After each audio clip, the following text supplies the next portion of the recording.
what's surprising, at least to scientists, is that the benefits from meditation show up right from the beginning.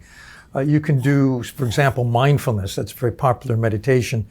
If you do mindfulness practice 10 minutes a day, or 10 minutes 3 times over the course of a day, something remarkable happens to your attention.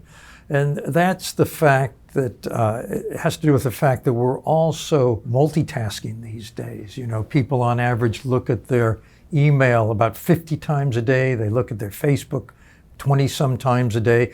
And that's just the tip of the iceberg. There's Instagram, there's your phone calls, there's whatever it is you have to do.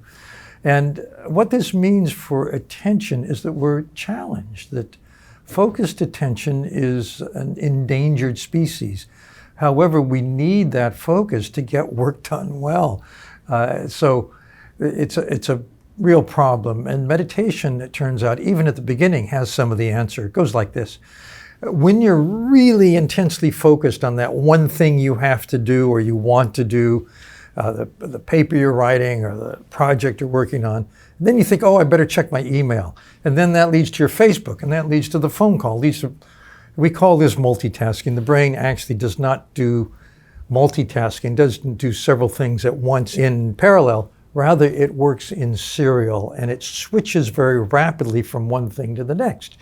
Then when you go back to that project or that whatever it was you were so focused on, but your concentration had been at a very high level before you started doing the other things. Now it's much lower, and it takes a while to ramp up to that same level.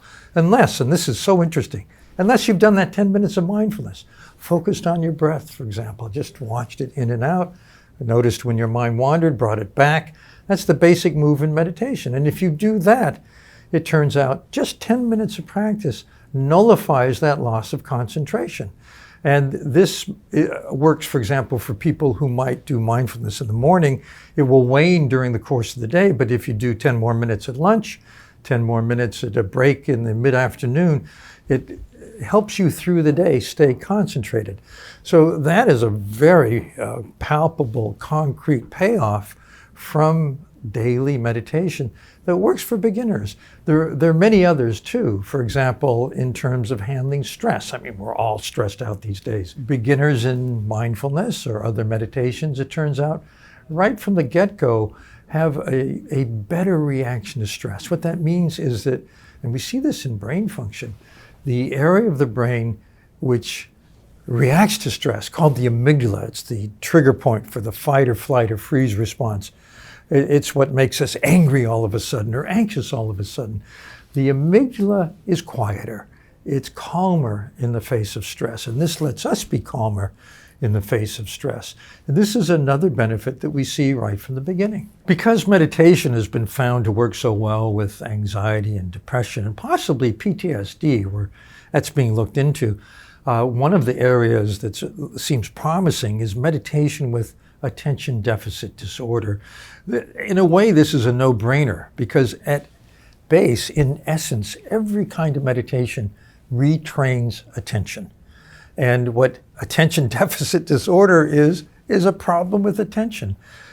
So there's now a whole host of studies underway that mainly with kids, because it's where ADD tends to show up first, where they're helping them strengthen the muscle of attention. And you can, I was in a classroom of 7-year-olds in Spanish Harlem. This is a very impoverished area of New York City. And those kids live in housing projects. They have very troubled lives.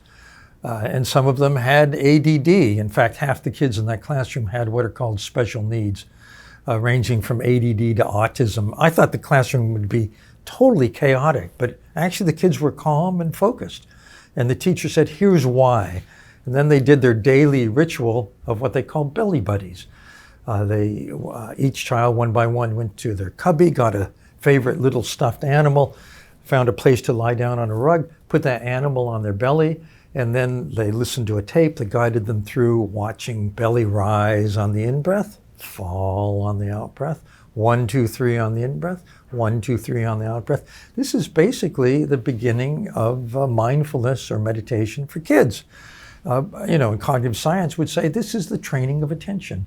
So you can do it with very young kids, and this helps them get stronger in their ability to concentrate. Attention deficit disorder is basically not being able to control your mind wandering off from what you're paying attention to.